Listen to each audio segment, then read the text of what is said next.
All right, so I know I said I wasn't going to talk about a lot of gear, but yeah, that didn't last very long. What's going to happen is this: I got a piece of gear in today. It's something I'd never heard of, and I hadn't seen a review of. I didn't really look for one, but I saw what it was, and I thought, oh, that sounds cool. So I grabbed it because it could have tremendous utility. What it is this: we have standardized, and these days we shoot an awful lot on the Einsteins. They're a great light, very consistent color for power.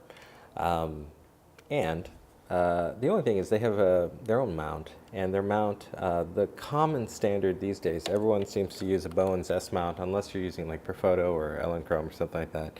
If you're buying kind of third-party brand stuff, the Bowens S must be, not patented or anything anymore because it's just out there in the world, and it's super solid. It uses these 3 notches, and it's just a really good mount, actually. So I understand why it's so popular for many manufacturers to use. For what it's worth, though, there are 2 ways of getting a Bowens S native, like softbox or something like that, onto an Einstein.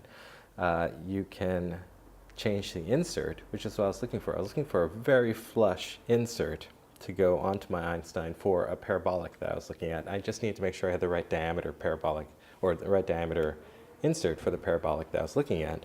But when I was looking for that, I came across this thing I'd never heard of. And it's Glow. Glow, I think, is Adorama's house brand. A Glow S mount to Pulsey Buff or Balcar adapter.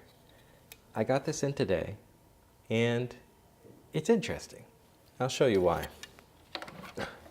There you got the light, and right about there is the tube.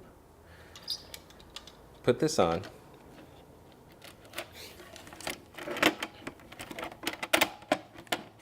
It feels solid, and it feels, it's all metal. Feels solid. And the thing is, the tube is actually below the top here, which is already like, not ideal. But if I'm not using something super shallow, a softbox like a strip box that's really tall or something that has a really steep angle, maybe it's okay. But then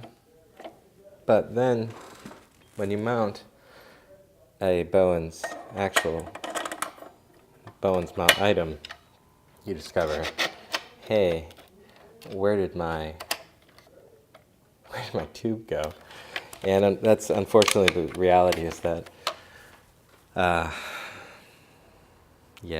you're not going to be mounting something with a very steep angle on this. I haven't tried it out. I'll give it a shot. But eyeballing it, yeah, it's almost like a reflector. It's like a deep recess item right there.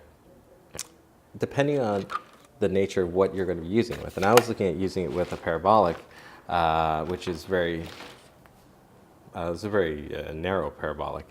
Maybe it still works. And there might even be, pardon my language, there might even be, some advantages if you're trying to use a very focused light. But for a softbox, especially a shallow softbox, really not sure. It made me wonder, and here's a point of comparison.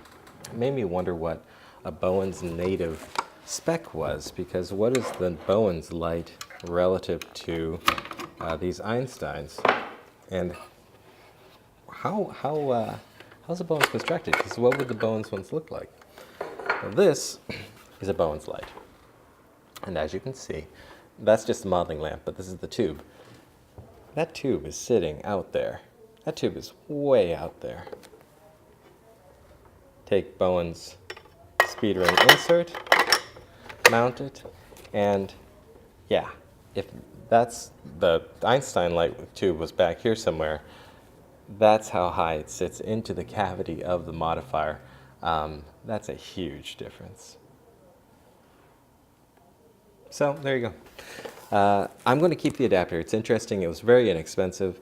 There might be some utility for it still, and depending on the usage, it could be very handy. But it isn't the dream.